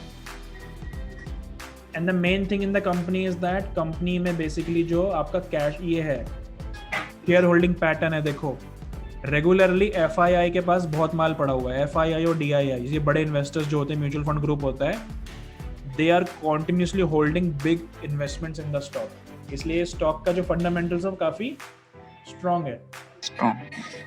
ये आप यहाँ से चेक कर सकते हैं। आपने जब पूछा था कि कहाँ से कर सकते हैं, तो best application is screener to check the fundamentals. अभी मैं आता हूँ येस बैंक पे। जैसे येस बैंक में आपने पूछा था क्या ये ऊपर आ सकता है? आप सकता है क्या सर हमारे यहाँ? येस बैंक में अगर आप देखोगे सबसे बड़ा इसमें नेगेटिव पॉइंट क्या है, इसकी प्रमोटर होल्डिंग 0% है। प्रमोटर ही नहीं है स्टॉक में अब। अरे कंपनी के ओनर्स खुद ही बेसिकली इसमें पोजीशन होल्ड करके बैठे हुए नहीं है। सेकंड चीज, प्रॉफिट लॉस स्टेटमेंट देखो, कंपनी के लॉसेस कैसे बढ़ते जा रहे हैं। देखो मार्च 2018 तक 1100 करोड़ का प्रॉफिट था, 2019 में 2,000 करोड़ लॉस, और 2020 में 32,000 करोड़ का लॉस। अब जाके लॉस अभी भी थोड़ा कंट्रोल हुआ है, पर लॉसेस कंट्रोल नहीं हुए हैं। कंपनी ने अपने एक्सपेंसेस कम कर दिए, देख रहे हैं आप। मतलब कंपनी ने अपने एम्प्लॉयज़ की छटनी करी है, कंपनी ने कुछ ब्रांचेस बंद करी है, अपने बेसिकली कंपनी ने एक्सपेंसेस में 24,000 करोड़ रुपए तो यहाँ बचा लिए। तो सीधा डिफरेंस इसमें और इसमें डिफरेंस कितना है? 24,000 करोड़ का डिफरेंस है ना। और यहाँ पे डिफरेंस कितना है? 24,000 करोड़ का डिफरेंस है। मतलब कंपनी को अभी भी कंपनी उतनी ही लॉस में है, 32,000 करोड़ का ही लॉस है। बस कंपनी ने जो बीच का 24,000 करोड़ का मार्जिन कम किया है, वो कंपनी ने 2020 से एक्सपेंसेस को 15,000 करोड़ कर दिया 39,000 करोड़ से। अपने एक्सपेंसेस थोड़े से कंट्रोल कर लिए, इसलिए लॉसेस कम हो गया। अदरवाइज कंपनी जो पिछले साल थी वही इस साल है। No improvement in anything, right. बहुत डिटेल में करते हैं फंडामेंटल एनालिसिस, वो हम लोग सीखेंगे क्लासेस में कैसे फंडामेंटल एनालिसिस करा जाता है। Returning back to the topic, fundamental analysis जो है company to company, sector to sector अलग अलग होता है, but technical analysis is universal. Technical analysis stocks के लिए भी सेम रहेगा, कमोडिटी के लिए भी सेम रहेगा, करेंसी के लिए भी सेम रहेगा, इवन क्रिप्टो करेंसी के लिए भी सेम रहेगा। There is no change in technical analysis.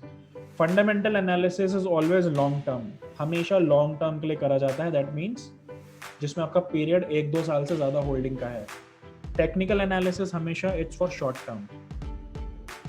I am repeating again, technical analysis always for short term, long term के लिए नहीं है, राइट।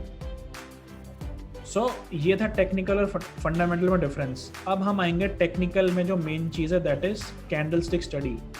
टेक्निकल हमारी जो पूरी की पूरी है कहाँ चलती है? वो कैंडलस्टिक के आजू बाजू रिवॉल्व करती है। कैंडलस्टिक क्या होता है? एक ऐसा एक कैंडलस्टिक होता है जिसमें जो बीच का पार्ट है, जिसको it is called as body. Body का डिनोट करता है opening price and closing price, and जो शैडो होती है that denotes the high and the low. एक कैंडल हमें 4 चीजें बताता है, open, high, low and close. वो कहाँ पे स्टॉक ओपन हुआ, उसने कितना हाई किया, कितना लो किया, और वो क्लोज कहाँ पे हुआ। ठीक है जी, ये चारों चीजें हमें कैंडलस्टिक बताती है।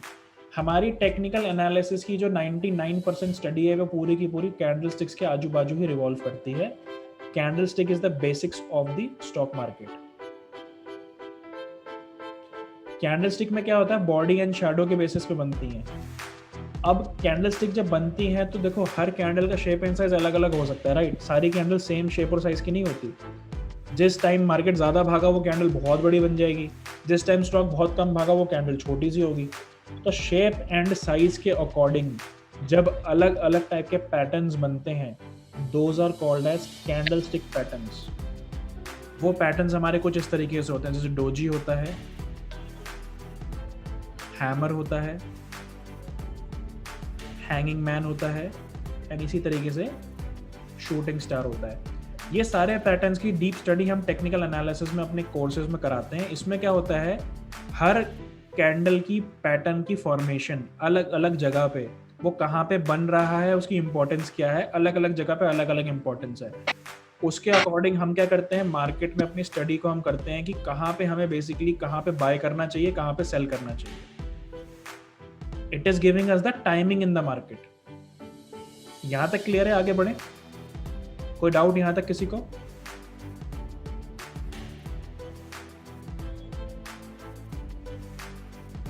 चलिए, यहां पे हमारा जो नेक्स्ट चीज आती है that is chart patterns.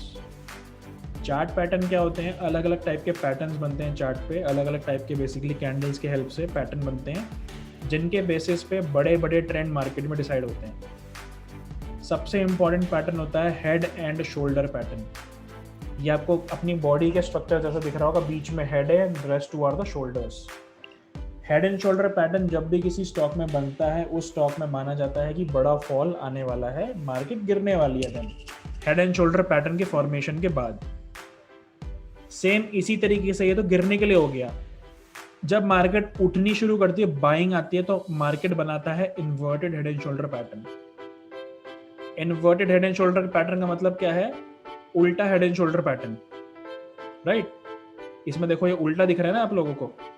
Yes sir. तो ये पैटर्न में क्या होता है, this pattern is meant for extreme bullishness. इसके बाद स्टॉक में बड़ी तेजी आ जाती है। जहां पे ये पैटर्न्स बनते हैं वहां पे मार्केट में बड़े फ्रेम्स पे 10 से 15 से 20% की तेजी आ जाती है। आई एम रिपीटिंग अगेन, 10, 15, 20% की तेज़ी आ जाती है। अभी मैं दिखाता हूँ सम ऑफ द पैटर्न जो हमारे स्टूडेंट्स ने लाइव मार्केट में एनालाइज किए थे, जो हमारे साथ कोर्स कर रहे हैं। SBI, देखिए ये SBI में inverted head and shoulder pattern बना हुआ दिख रहा है आप लोगों को। This is a inverted head and shoulder pattern. इसको आइडेंटिफाई किया था हमारे स्टूडेंट्स ने 400 रुपए के प्राइस पे। कब? 23 मई को, आज से 1 महीना पहले। और SBI में अगर आपने मार्केट्स को ट्रैक किया है तो आपको मैं दिखाऊं, SBI ने बेसिकली इस 1 महीने के पीरियड में, SBI का करंट प्राइस 418 अब तो नीचे आ गया। SBI ने जो हाई किया है वो यहाँ पे 440 रुपए का हाई किया है। दैट मीन्स 10% रिटर्न डिलीवर्ड, 400 से 440 विद इन अ मंथ। उसके अलावा जो बड़े फ्रेम पे जिसमें हेड एंड शोल्डर पैटर्न बना हुआ है, inverted head and shoulder, that is Sun TV networks. Sun TV networks में भी देखिए inverted head and shoulder pattern बना हुआ है 550 के लेवल पे। इसको जो पॉसिबल टारगेट्स है दैट इज 20% अबव 650 एंड उसके बाद 800 से 900 रुपये आने वाले 6 महीने से साल भर में। तो you can understand, you can analyse की इन पैटर्न्स के बेसिस पे कितनी बड़ी बड़ी तेजी हमें देखने को मिलती है, राइट। सो ये पैटर्न्स इसलिए मार्केट में बहुत इंपॉर्टेंस अपनी रखते हैं। इन पैटर्न्स के बेसिस पे क्या है, मार्केट में बड़े बड़े मूव्स हमें मिलने शुरू हो जाते हैं अगर आप इसको राइट टाइम पे एनालाइज करते हैं तो। Analysing is the main point. इसी तरीके से हमारे कुछ और पैटर्न्स होते हैं। जो है आपका एक और पैटर्न होता है important, that is flag pattern. जैसा एक झंडा बनता है ना, ये उस तरीके से बनता है चार्ट पे, झंडे के जैसा दिख रहा है आपको। Able to see the screen. इसमें देखो ये इस तरीके से बन रहा है, लाइक अ फ्लैग। इसकी इंपॉर्टेंस क्या है? इसकी बहुत इंपॉर्टेंस है। जब भी किसी स्टॉक में फ्लैग बनता है, उस स्टॉक में या बेसिकली उसमें बड़ी तेजी स्टॉक में आने वाली होती है, या it is indication of a big up move. जैसे फ्लैग आपका बना हुआ है टाटा मोटर्स में, that means Tata Motors is ready for a big up move. किस टाइम पे, कितने टाइम में आने वाले? साल भर में। अभी नहीं, इमीडिएटली नहीं जाएगा, साल भर में बड़े मूव्स आपको Tata Motors is guaranteeing to give. देखिए ये चार्ट में अगर आप देखोगे, यहां आपको एक फ्लैग दिख रहा है इधर, यस सर।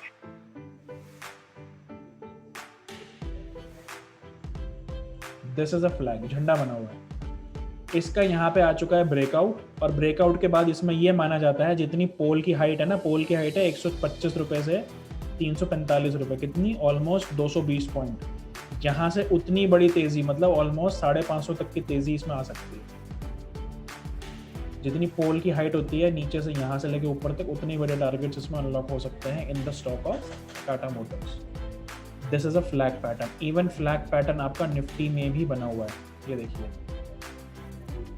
यहाँ पे अगर आप देखोगे ध्यान से, यहाँ पर फ्लैग दिख रहा है,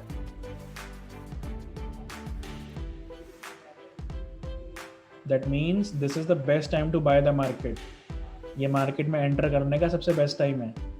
छोटे मोटे पीरियड में मार्केट नीचे आ सकती है, लेकिन यहाँ से साल भर में अकॉर्डिंग टू माई पर्सपेक्टिव अगर आप मेरे से पूछें, मार्केट विल बी 17,000।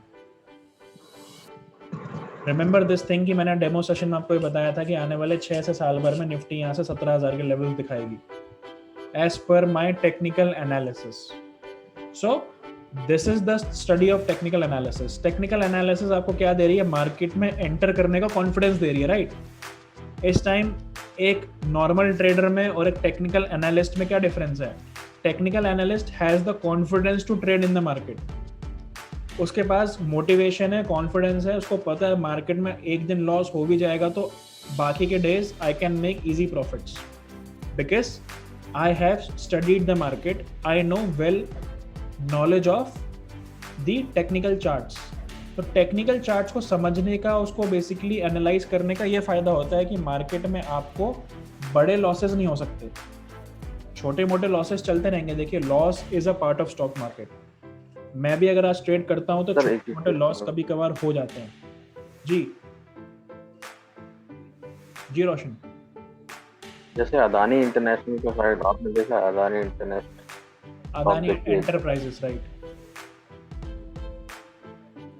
वो अभी बहुत ज़्यादा फ्लक्चुएट हो रहा है और बहुत पैसा बना रहा है।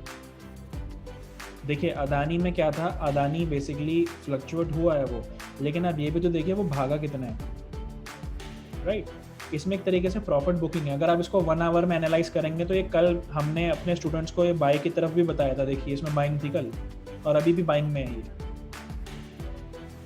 It is breaking a down trend,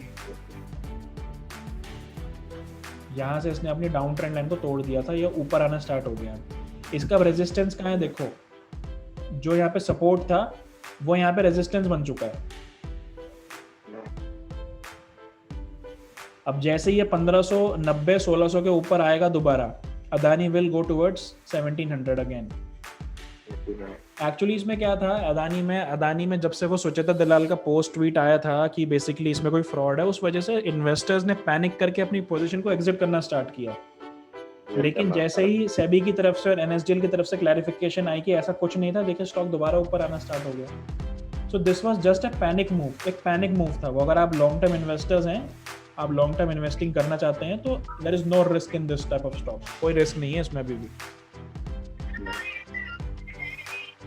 long term के लिए it's good, right, it's good. Fundamentally company is very good, technically also company is very good, कोई प्रॉब्लम नहीं है कंपनी में फिलहाल अभी, यस। लेकिन थोड़ा सा भी वॉलेटाइल हो चुका है, मार्केट में थोड़ा सा फ्लक्चुएट ज़्यादा कर रहा है, दैट्स इट। बाकी नेगेटिव कुछ नहीं है कंपनी में, राइट। सो ये आपके डिफरेंट चार्ट पैटर्न्स होते हैं जिसके बेसिस में मार्केट में बड़ी तेज़ी या बड़ी मंदी हम बेसिकली आइडेंटिफाई कर सकते हैं। इसके अलावा मार्केट में जो इम्पोर्टेंट एक और एस्पेक्ट होता है वो होते हैं इंडिकेटर्स। जैसे हमारी गाड़ी का इंडिकेटर होता है, हम गाड़ी में इंडिकेटर क्यों देते हैं, राइट या लेफ्ट का, ताकि हमारे पीछे वाले और आगे वाले को हम अलर्ट कर सके कि we are about to take a turn, right. उसी तरीके से टेक्निकल इंडिकेटर्स काम करते हैं आपको अलर्ट करने का, प्रेडिक्ट करने का और कंफर्म करने का। आपको कोई भी मार्केट में रिवर्सल आने वाला तो उसके लिए अलर्ट करते हैं, आप कहीं पे बाय करने वाले हो उस मूवमेंट को प्रेडिक्ट करते हैं और आपकी मूवमेंट को कंफर्मेशन भी देते हैं, आपको एक्यूरेसी प्रोवाइड करते हैं। तो सबसे इम्पॉर्टेंट इंडिकेटर जो स्टॉक मार्केट में माना गया है या होता है, that is RSI, relative strength index. ये इंडिकेटर मार्केट में सबसे ज़्यादा यूज़ होता है और बेसिकली इसका यूज़ क्या है, ये मार्केट में आपको ये लेवल बताता है कि मार्केट में आपको कहाँ से मार्केट को बाय करना चाहिए। अगर मैं आपको RSI का सिंपल से चीज़ बताऊं तो RSI में क्या होता है, RSI consist of a scale. एक स्केल होती है 0 से 100 के बीच में, राइट। और उस 0 से 100 की स्केल के बीच में बेसिकली जब भी RSI का मीटर 70 से ऊपर जाता है, 70 से ऊपर जाने का मतलब है कहीं ना कहीं मार्केट में सेलिंग बनने वाली है, मार्केट में बायर्स जो है वो वीक होना स्टार्ट हो गए हैं। और जब भी इसका मीटर 30 से नीचे आता है RSI का, उस टाइम आप ये मान के चलिए मार्केट में रिवर्सल आने वाला है और मार्केट गिरते गिरते अब बाइंग बनाने वाली है। So RSI basically is the indicator used to identify overbought oversold area. 70 का जो एरिया है RSI का, 70 से ऊपर का एरिया 70 से, दैट इज ओवरबॉट। 30 से नीचे का एरिया इज कॉल्ड ओवरसोल्ड। ये देखिए इस तरीके से काम करता है। अगर मैं इसको लाइव मार्केट में आपको लगा के दिखाऊं तो ये इस तरीके से चलेगा।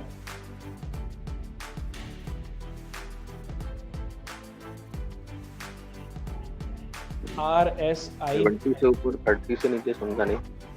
ये देखिए समझ में आएगा। यहाँ पे अगर आप देखेंगे RSI मैंने अप्लाई कर रखा, आपको दिख रहा है ये लेवल 70 का है और ये लेवल 30 का है। जब स्टॉक ने 70 के ऊपर क्रॉस किया, 70 के ऊपर गया RSI, तब स्टॉक में नीचे की तरफ आना स्टार्ट हो गया। और जब स्टॉक ने RSI ने अपना 30 के लेवल को टच किया, जैसे यहाँ पे टच किया है, तब तक स्टॉक में ऊपर की तरफ मूवमेंट आनी स्टार्ट हो गई। ये लेवल क्या बता रहा है, मार्केट के ओवरबॉट ओवरसोल्ड लेवल्स को आइडेंटिफाई मतलब आपका कहना है कि वो 30 पे आए तो आप मार्केट में ट्रेडिंग कर सकते हैं। जब वो 30 पे आए, राइट, एंड वहां पे आपको कोई ना कोई बुलिश रिवर्सल दिख रहा हो, यहाँ पे कैंडल स्टिक में भी रिवर्सल दिखते हैं। अभी वो रिवर्सल क्या होते हैं पूरी तरीके से हम टेक्निकल एनालिसिस में आपको बताएंगे। डेफिनेटली आप वहां पे बाय कर सकते हैं, राइट। फिर ये छोटा मोटा एनालिसिस नहीं है, ये एनालिसिस ऐसा है कि आप बहुत डीप जाना होगा तभी एनालिसिस कर पाए। राइट, देखिए एनालिसिस डीप का यहाँ पे मतलब है कि देखिए आपको मार्केट के लिए, आपको मार्केट में अगर काम करना है तो you have to give 4 to 5 months of analysis. देखिए हम इंजीनियरिंग करते हैं, इंजीनियरिंग में हम कितने साल इंजीनियरिंग पढ़ते हैं, 4 साल, 4 years। उसके बाद हमें जॉब मिलती है। लॉ की स्टडी आदमी करता है 5 साल, तब बेसिकली लॉयर बनता है। डॉक्टर की पढ़ाई 8 साल होती है, उसके बाद उसको जॉब मिलती है, तब जाके वो कहीं जाके 1 लाख रुपया महीना कुछ कमाना शुरू करता है, right? So why not stock market? Stock market में भी you have to learn for at least 4-5 months, 6 months, उसके बाद आप जाके बनते हो एक प्रोफेशनल ट्रेडर। और हमारे यहाँ पे टेक्निकल एनालिसिस में मेन फोकस प्रैक्टिकल में रहता है। देखिए थ्योरेटिकल तो बहुत है, थ्योरेटिकल तो मैंने पीपीटी खोली, पढ़ाया, खत्म कहानी। लेकिन I believe in practical knowledge, क्योंकि मार्केट अपने आप में प्रैक्टिकल है। सो यहाँ पे जितनी भी क्लासेस होती हैं, ये सारी हम प्रैक्टिकल नॉलेज डिलीवर करते हैं, जिसमें हम लाइव मार्केट में प्रैक्टिस कराते हैं आपको, क्योंकि जब तक लाइव मार्केट में प्रैक्टिस नहीं करा तब तक कुछ नहीं करा। That is important. ये बताइए सर, मतलब मिनिमम कितने पैसे चाहिए होंगे किस चीज़ के लिए? ट्रेडिंग करने के लिए? मिनिमम कितने पैसे चाहिए होंगे ताकि मंथली वो अपन 40 से 50 हज़ार के आसपास का ट्रेड कर सके? देखिए एवरेजली जो एवरेज ट्रेडर होता है मेरे अकॉर्डिंग, या फिर बेसिकली जो मैं भी करता हूँ, एक ट्रेडर अपनी इन्वेस्टमेंट का 5 से 7% का रिटर्न आराम से मंथली बना लेता है। 5 to 7% रिटर्न। तो मतलब सर अगर 2 लाख के इन्वेस्टमेंट करते हैं, हाँ, तो मंथली आपका कितना बच जाएगा? 2 लाख की इन्वेस्टमेंट अगर आप कर रहे हो स्टॉक मार्केट में, इससे आप ट्रेडिंग कर रहे हो, इन्वेस्टमेंट नहीं, ट्रेडिंग कर रहे हो। ट्रेडिंग आप महीने का 10 से 15 हज़ार रुपये अर्न कर सकते हो आराम से, विथ प्रॉपर टेक्निकल नॉलेज। ये हर किसी के लिए नहीं बोल रहा हूँ मैं, प्रॉपर नॉलेज जिसको, अदरवाइज जिसको नॉलेज नहीं है वो तो 2 लाख रुपए का महीने में 1 लाख रुपए करके आपके हाथ में दे देगा।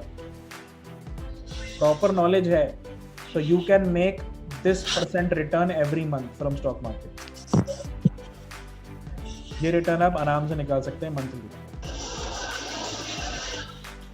मतलब ये अमाउंट पे आपको इतना रिटर्न इजीली एवरी मंथ मिलता रहेगा। 10,000। सर इंडेक्स ऑप्शन इंडेक्स वगैरह तो अलग है, वो उसमें तो बहुत ज्यादा ही। इंट्राडे में सर एक बार 1 by 1। हाँ जी रोशन जी, आपने क्या पूछा?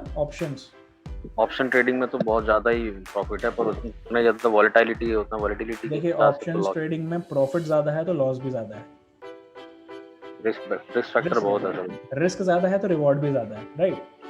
ऑप्शंस अलग चीज। sir. ऑप्शंस तो हम लोग, लेकिन ऑप्शंस में हम लोग नेकेड ऑप्शंस में काम करना प्रेफर नहीं करते।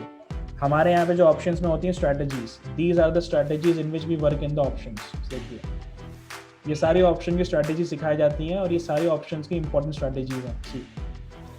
जब ये स्ट्रेटजी बना के काम करिए, आप स्ट्रेटजी के अकॉर्डिंग काम करेंगे, आपको कभी लॉस नहीं होगा। इन्वेस्टमेंट ज़्यादा होगी लेकिन रिटर्न भी ज़्यादा होंगे। हाँ जी कृष्णा आपने क्या पूछा था? सर इंट्राडे में कैसा करें वो? इंट्राडे नुकसान फ्यूचर ऑप्शन या पोजीशन दोनों सेम है, दोनों सेम रहता है। टेक्निकल एनालिसिस जो आप लॉन्ग टर्म में लगाएंगे इंट्राडे में भी सेम लगती है। सर लॉन्ग टर्म के लिए मिनिमम कितना अमाउंट लगाया जा सकता है? देखिए इन्वेस्टमेंट के लिए आप कोई भी अमाउंट लगाइए, इसमें कोई कैपिंग नहीं है या लिमिटेड रिक्वायर्ड नहीं है। आप कोई भी अमाउंट से जैसे सर लॉन्ग टर्म जैसे 10 साल 15 साल के लिए हम इन्वेस्टमेंट मतलब ट्रेडिंग कर रहे हैं और उसमें वो तो पैसा ब्लॉक हो जाता है ना, हम उतने दिन की छोड़ देते, तो कितना करेंगे तो क्या कम से कम कितना कर सकते हैं? इसमें एक स्ट्रैटेजी को फॉलो करना सबसे बेस्ट रहता है, जो स्ट्रैटेजी को मैं फॉलो करता हूँ। इन्वेस्टमेंट करने के लिए मैं क्या करता हूँ, every month I do trading, right? Trading से मैं 5 से 7% रिटर्न जो निकाल रहा हूँ, 5 to 7% return that what I am earning, इसी का 2% मैं एवरी मंथ इन्वेस्ट कर देता हूँ। तो मुझे एक बार में लमसम इन्वेस्ट करना भी नहीं पड़ा। मतलब आपका जो क्वेश्चन है ना कि एक बार में कितना इन्वेस्ट करें, वो मैंने एक बार में इन्वेस्ट भी नहीं करना पड़ा और एवरी मंथ मींस हम अपने प्रॉफिट से ही हम लॉन्ग टर्म के लिए पैसा डाल सकते हैं। Right, this is the best strategy. और अगर हम 5% कमाते हैं तो 4% भी लगा सकते हैं। हाँ, और आप इन्वेस्ट क्या कर रहे हो? आप इन्वेस्ट सिर्फ जो आपने कमाया वही कर रहे हो, आप अपनी पॉकेट से नहीं कर रहे हो, और एवरी मंथ कर रहे हो। तो एवरी मंथ इन्वेस्ट करोगे तो आपने मार्केट में आपकी एवरेज अच्छी हो जाएगी, राइट? क्योंकि आप एवरी मंथ पैसा डाल रहे हो। सो this is the best strategy. तो सर ये मार्केट में ये अलाउड है ना कि मतलब एवरी मंथ हम कितना पैसा डाल सकते हैं लॉन्ग टर्म के लिए? राइट, कितना भी डाल सकते हैं, कोई कैपिंग नहीं है। बस यही पूछ। राइट। टैक्सेस कैसे होते? टैक्सेस देखिए मार्केट में होते हैं कुछ, लेकिन टैक्सेस उतने कोई खास नहीं होते हैं। आप पहले कमाने पे ध्यान दो ना, टैक्सेस कितने होंगे? Taxes will be never more than the income, right? Taxes कभी भी इनकम से ज़्यादा नहीं होंगे। तो टैक्सेस के बारे में सोचना भूल जाओ। आप ये सोचो कि मुझे अपना कैपिटल, अगर मेरे पास आज 1 लाख रुपए है तो मुझे ट्रेडिंग से उसको आने वाले 2 साल में 10 लाख रुपए कैसे करना है। इनकम बढ़ेगी तभी तो टैक्सेस भी तभी बढ़ेंगे ना। टैक्सेस वैसे भी कितने हैं स्टॉक मार्केट में? Taxes is hardly 5 to 10% of whatever you are earning. तो टैक्सेस कभी भी इनकम से ज़्यादा नहीं है। So guys, 5 से 7 अगर 10 से 15 हजार रुपए महीना कमाते हैं तो उसे कम से कम देना होगा ना। देखिए 10-15 हज़ार रुपये आप कमाएंगे तो पहली बात है आपने वो 5 लाख वाला स्लैब ही क्रॉस नहीं किया, जो 5 लाख रुपए वाला ITR का स्लैब है। जी जी जी, तो ये टैक्स भी तो बना ही नहीं राइट। वो तो सर मेरा एक क्वेश्चन है कि शायद मैं लेट हो गया, फॉरेक्स की आपने कोई नॉलेज नहीं थी, तो फॉरेक्स और इंडियन मार्केट में आप दोनों में किसको प्रेफर करेंगे? देखिए मैं अगर फॉरेक्स मार्केट की बात करोगे, फॉरेक्स की वैसे मैंने नॉलेज स्टार्टिंग में दी थी, लेकिन आज मैं लेट होता थोड़ा। फॉरेक्स मार्केट से मैं ज़्यादा प्रेफर अपने इंडियन मार्केट को करूँगा। इंडियन मार्केट को इसलिए करूँगा क्योंकि इंडियन मार्केट्स में अगर मैं अपनी बात करूँ, टेक्निकली मेरी पकड़ ज़्यादा है, मैं वॉच ज़्यादा करता हूँ, एंड इंडियन मार्केट्स के टाइमिंग जो है वो 9 to 3 o'clock तक है। फॉरेक्स मार्केट के जो टाइमिंग्स होते हैं, जो अगर आप इंटरनेशनल ट्रेडिंग की बात कर रहे हैं, वो Monday to Friday 24 hours open रहते हैं, राइट? यस। तो उसमें कहीं ना कहीं जो है ट्रेंड बनाने में प्रॉब्लम होती है, एंड इसमें जो है बेसिकली इंडियन मार्केट्स में इट्स इजी टू वॉच। तो अगर आप टेक्निकल एनालिसिस स्टार्ट करते हैं तो my advice will be that आप स्टार्ट पहले इंडियन मार्केट से करिए। इंडियन मार्केट में 3-4 महीने का टाइम दीजिए। जब आपको इंडियन मार्केट्स में प्रैक्टिस हो जाए, क्योंकि देखिए टेक्निकल एनालिसिस जो यहाँ इक्विटी मार्केट में है, सेम फॉरेक्स मार्केट में भी सेम काम करते हैं, अलग नहीं होते। बट और सर क्रिप्टो में? सेम, क्रिप्टो में भी सेम काम करते हैं। सेम।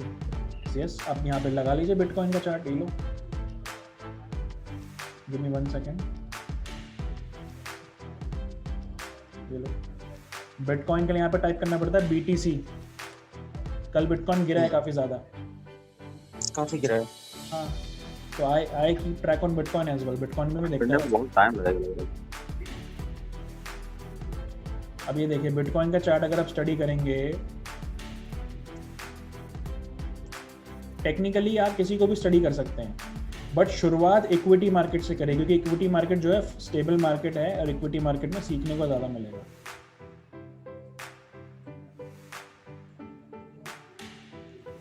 यहाँ पे जो इक्विटी मार्केट थी वो एक ट्रेंड में चल रही थी, मतलब आपकी जो क्रिप्टो मार्केट का ट्रेंड था, यहाँ जब से ट्रेंड खराब हुआ है अभी बेसिकली क्या आ गई है, डाउन ट्रेंड में आ गई है। लेकिन यहाँ इसका स्ट्रॉन्ग सपोर्ट है, देखिए ये स्ट्रॉन्ग सपोर्ट होल्ड कर रहा है कम से कम 1 महीने से। कितना? ऑलमोस्ट 30,000 समथिंग था, ये टूटा। देखिए यहाँ पे भी सेम सपोर्ट था, राइट? सो टेक्निकल पैरामीटर्स को ही फॉलो कर रहा है बिटकॉइन पे। द नेक्स्ट सपोर्ट आपकी टेक्निकल एनालिसिस क्या कहती है कि यहाँ से और नीचे जाएगा इस चार्ट के द्वारा या और ऊपर बढ़ सकता है? सर मुझे एक बात पूछनी है बिटकॉइन के बारे में।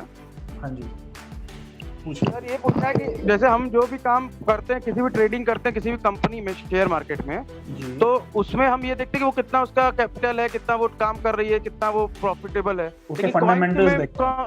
हाँ, कॉइन्स के मामले में तो ये नहीं है क्योंकि वो कोई कंपनी तो है नहीं, राइट? तो वो वहाँ इन्वेस्ट करना कहाँ नहीं, मतलब सही है? इन्वेस्ट करना इसमें सही नहीं है। देखिए we are just seeing the chart. मैं इसमें इन्वेस्टमेंट करने के बिल्कुल खिलाफ हूँ, क्योंकि क्या है, देखिए यहाँ पे जो आपने पॉइंट उठाया that is a very legalised point कि इसके फंडामेंटल्स कुछ नहीं है। यू डोंट नो इसकी कंपनी का ऑफिस कहाँ है, इसके एम्प्लॉयज कितने हैं। कंपनी तो फेक है ना, उसका नाम भी नहीं मालूम कौन बनाया, राइट? प्रोप्राइटर का ही नाम नहीं पता। यहाँ पे हम लोग सिर्फ एक टेक्निकल चार्ट देख रहे हैं, लेकिन इसमें I personally don't invest and I also not recommend you to invest. क्यों? क्योंकि इसमें आप यू डोंट नो एनीथिंग। इसका फ्यूचर, जैसे आपने पूछा, आप में से एक ने पूछा था कि इसमें क्या हो सकता है, तो मेरे अकॉर्डिंग ये आने वाले 3-4 महीनों में 20,000 दिखेगा। ये सपोर्ट टूटने की देर है, जो मैंने ब्लैक लाइन से यहाँ पे मार्क कर रखा है 30,000 का। जैसे ये गया है सीधा 20,000 आएगा। मे भी हो सकता है अगले हफ्ते ही आ जाए, अगले महीने आए, लेकिन आएगा ज़रूर। और ऊपर जब तक स्ट्रेंथ नहीं आएगी, जब तक इस लेवल के ऊपर नहीं टिकता 42,000 के ऊपर। And the thing is that it is just a bubble,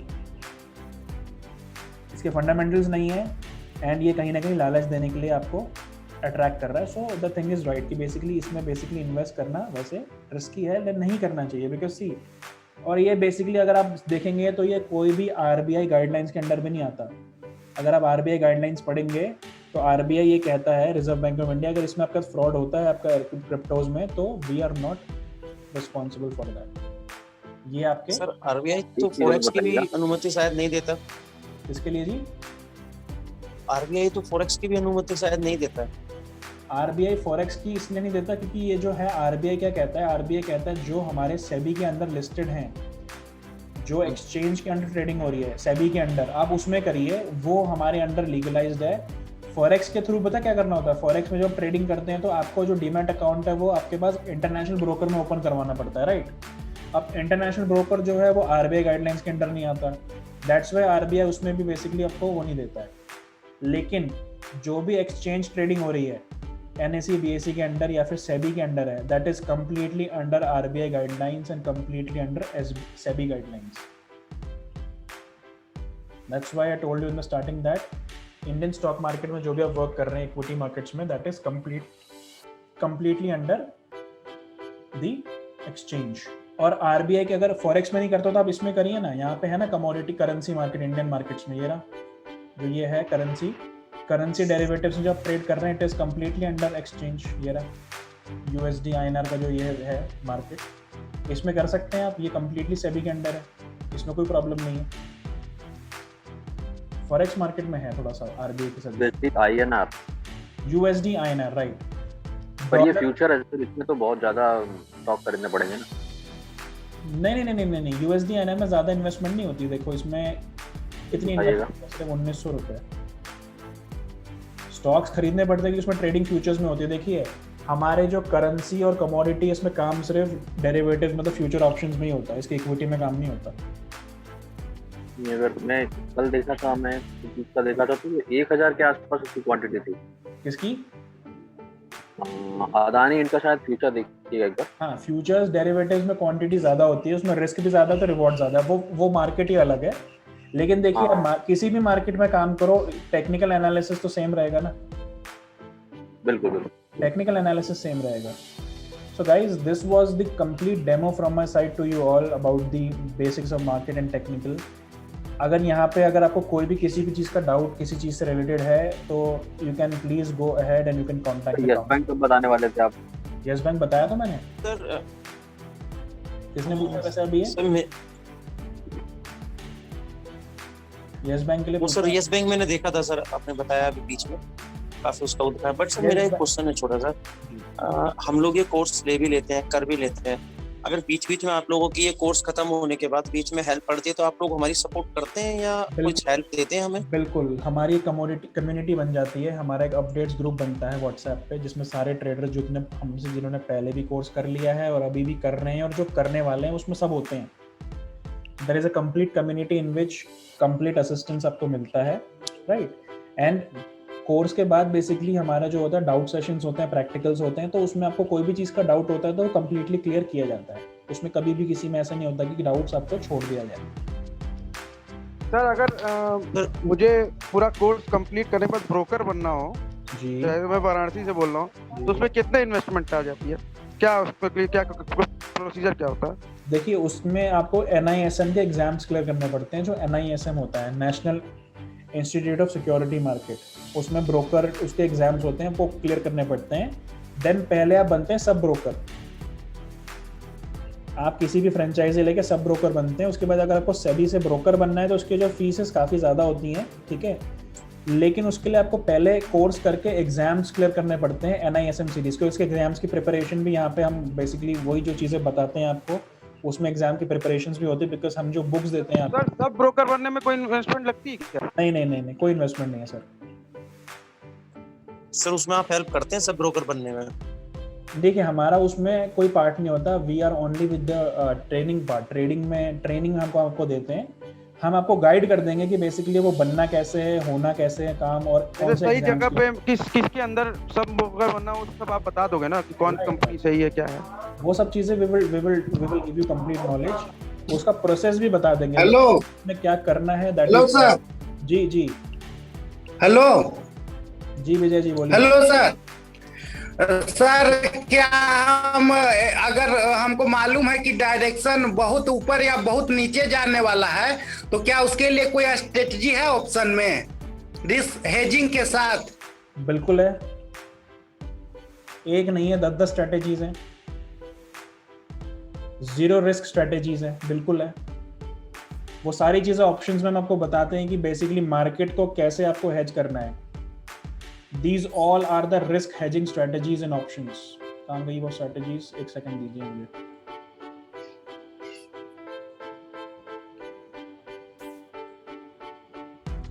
These all are the risk hedging strategies. ये सारी हैं, right? So whatever courses अगर आप लेते हैं उसमें हमारा complete technical guidance होता है आपको।